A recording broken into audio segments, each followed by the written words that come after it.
సాంబశ్రీ గారు వేదిక మీద రావాల్సి కోరుతున్నాం. రాంబాబు గారు, శ్రీరంగపట్నం రాంబాబు గారు.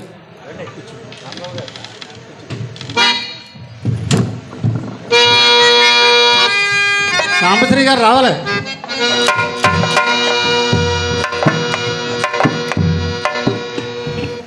ఓకేనా?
ఓనగట్ల కమిటీ వారికి, ఓనగట్ల గ్రామ ప్రజలకు, ఇక్కడికి వచ్చేసినటువంటి ప్రేక్షక దేవుళ్లకు, కళాభిమానులకు, కళాకారులకు మా నమస్సమాంజలి. మరి మా అన్నయ్య గారు ఉప్పాల రాజేశ్వరరావు గారు ఫస్ట్ ఆఫ్ హరిశ్చంద్రుడిగా ఆయన మీ అందరికీ తెలుసు. మరి నేను కొత్తగా చెప్పేది ఏముండదు. ఆంధ్రదేశంలోనే మహానుభావుడైన, గొప్ప పేరుగాంచినటువంటి మహానుభావులైన సాక్షాత్తు సరస్వతి పుత్రులు. అలాగే వారి కుటుంబానికి నాకు చాలా అనుబంధం ఉంది. ఆయన లక్ష్మీపుత్రుడు, సరస్వతి పుత్రుడు రెండూ వరించినటువంటి మహానుభావుడు ఆయన గురించి చెప్పడానికి నేను సరిపోను. ఆయన చిన్నతనంలోనే మంచి మంచి గురువుల దగ్గర విద్య నేర్చుకుని 14వ ఏటనే రంగస్థల ప్రవేశం చేశారు ఆయన, మొఖానికి రంగు వేసుకుని. ఇప్పటికి దాదాపుగా 8,000 నాటకాలు ఆడాడు ఆయన మహానుభావుడు. మీరు తప్పట్లు కొట్టాలి ఒకసారి గట్టిగా. 8,000 నాటకాలు. ఇంచుమించుగా లక్ష్మణరావు గారు, ఉప్పలపాటి సైదులు గారు ఆ స్థాయిలో అయినాయి. ఆయన గురించి చెప్పడానికి సరిపోం అసలు. ఈ హరిశ్చంద్ర పాత్రకే ఎప్పుడూ సెకండ్ హాఫ్కే వచ్చి కూర్చునేవారు జనం, ప్రేక్షకులందరూ. ఆయన మొట్టమొదట హరిశ్చంద్రుడిగా వేషపరంగా, భాషపరంగా, సంగీతపరంగా ఆయన ఒక కొత్త మార్పు తీసుకొచ్చినటువంటి ఘనత మహానుభావుడిదే అయింది. నేను వారి ఇంటికి వెళ్ళడం జరిగింది. వారిది డివి సుబ్బారావు గారి ట్రూప్లో చాలా కాలం 40 సంవత్సరాలు అంటే బాబాయ్ గారు 40 సంవత్సరాలు. ఉప్పాల నాంచారయ్య గారు వారి బాబాయ్ గారు, వారి అన్న కొడుకు ఈయన, వారి అన్నయ్య గారు అబ్బాయి, నాంచారయ్య గారు అన్నయ్య గారు అబ్బాయి. తెనాల దగ్గర వేమూరు మండలం బలిజేపల్లి గ్రామం వారి స్వగ్రామం. ఉప్పాల వీరయ్య, రంగమ్మ గారు అబ్బాయిలు. వారి తల్లిదండ్రులకు ఈ సభాముఖంగా నా శిరస్సు వంచి పాదాభివందనం చేస్తున్నాను. అటువంటి మహానుభావుడిని మనకు అందించారు ఆయన. వారి గురించి ఎంత చెప్పినా తక్కువే నేను. అటువంటి మహానుభావుడికి అలాగే మరి ఇటువంటి సిరి సత్కార్యం చేయటం మాకు పూర్వజన్మ సుకృతం. అది నేను గత జన్మలో బాకీ ఆయనకి, ఈ జన్మలో తీరుస్తున్నాను నేను. మరి అలాగే వారి గురించి ఎంత చెప్పినా తక్కువే. ఆయన అహర్నిశలు శ్రమించి ఎంతో కృషి చేసి ఈ పాత్రకే వన్నె తెచ్చినటువంటి మహానుభావుడు ఆయన. చాలామంది కళాకారులు ఉన్నారు, 3 మంది ఉన్నారు. మన ప్రాంతంలో కూడా అద్భుతమైనటువంటి కళాకారులు ఉన్నారు. మరి అలాగే మరి మా చెల్లెలు గూడూరు సవిత్రమ్మ గారు అని చెప్పొచ్చు ఒక మాటలో చెప్పాలంటే. ఒక పాత్రకే వన్నె తెచ్చినటువంటి మహాతల్లి ఆవిడ. ఒకప్పుడు గూడూరు సవిత్రమ్మ గారు, తర్వాత అనంతకాలంలో ఆవిడ అంత పేరు తెచ్చుకుంటున్నారు మా చెల్లెలు పద్మావతి గారు. అలాగే మా సాంబశ్రీ గారు. ఒక పురుషుడు స్త్రీ వేషం వేయటం అంటే మామూలు విషయం కాదు. వెనక స్థానం నరసింహరావు గారు, లేకపోతే ఆయన ఎవరు చింతామణి పాత్రధారి బొర్రా సుబ్రహ్మణ్య శాస్త్రి గారు, ఆ కోవకు చెందినవారు వారు. అలాగే సాంబశ్రీ గారు, అలాగే హాస్యనటులు మా రాంబాబు గారు, శ్రీరంగపట్నం రాంబాబు గారు. ఏంటండి మరి మా ధన్యవాదాలు కమిటీ వారికి, ప్రేక్షక దేవుళ్లకు, ఇక్కడికి వచ్చేసినటువంటి కళాకారులకు, కళాభిమానులకు మా నమస్సుమాంజలి. ఇప్పుడు మా అన్నయ్య గారు ఉప్పాల రాజేశ్వరరావు గారు మాట్లాడతారు.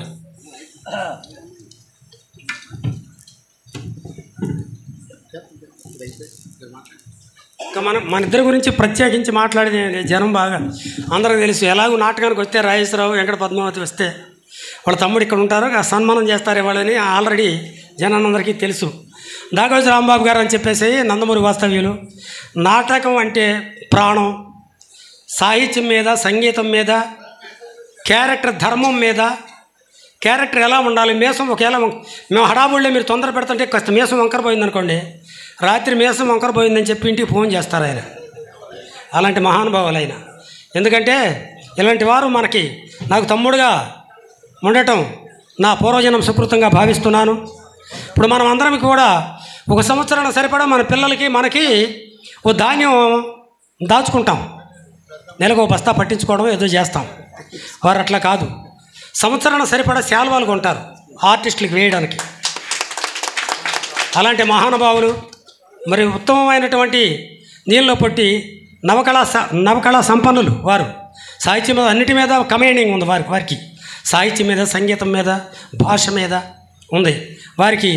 మేము ఏ విధమైనటువంటి సత్కారం చేయలేము, కానీ ఒకసారి ఎప్పుడైనా కూడా ఇదే స్టేజ్ మీద వారికి మంచి ఘన సన్మానం చేయాలని మేము అనుకుంటున్నాము. మధ్యలో తప్పకుండా అది జరుగుద్ది. అలాగే ఇప్పుడు మా గురువుగారు అయినటువంటి చిట్యాల వాస్తవ్యులు బాపిరాజు గారు, ఆయన వైలిన్ వాయిస్తారు, వీణ వాయిస్తారు, హార్మోనియం వాయిస్తారు, భజన గురువు గారు నక్షత్రుడు ఆడతారు. వారు కూడా స్టేజ్ మీద రావాల్సిందిగా ప్రార్థిస్తున్నాను. కాదు మా కోరిక మన్నించి మీరు రావాలి. పెద్దలు పూజలైనటువంటి కళాబంధు అని చెప్పాలి.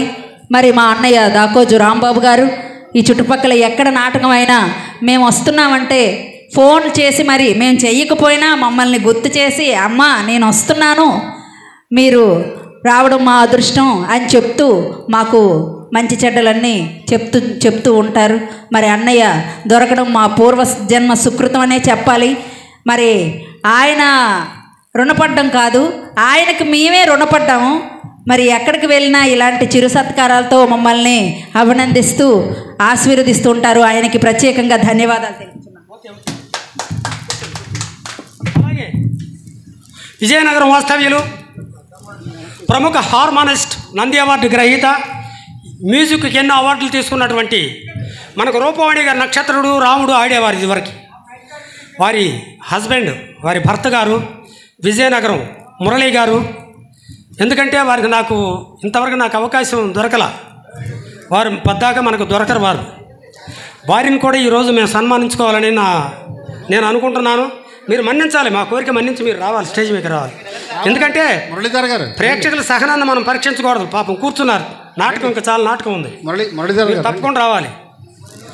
బంగారం వంటి హార్మోనిస్ట్ అండి మహానుభావుడు. దేశం మీద ఎంతోమందిని తయారు చేసి ఇప్పుడు సెకండ్ హాఫ్ హరిశ్చంద్రుని తయారు చేసింది వారే.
నిజంగా కూడా మీకు కమిటీ వారికి మీకు పాదాభివందనం చేయాలి.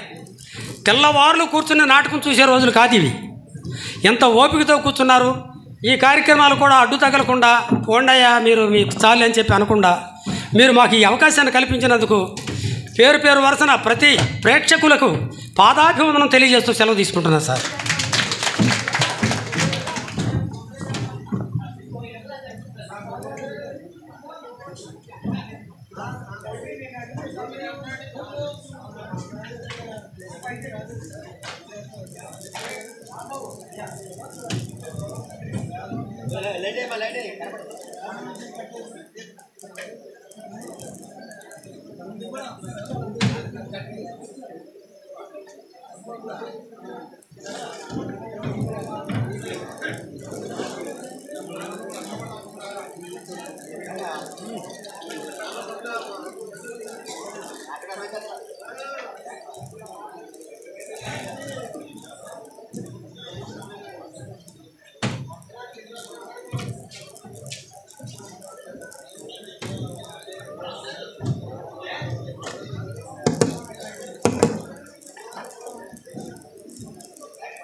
మంచి చేసిన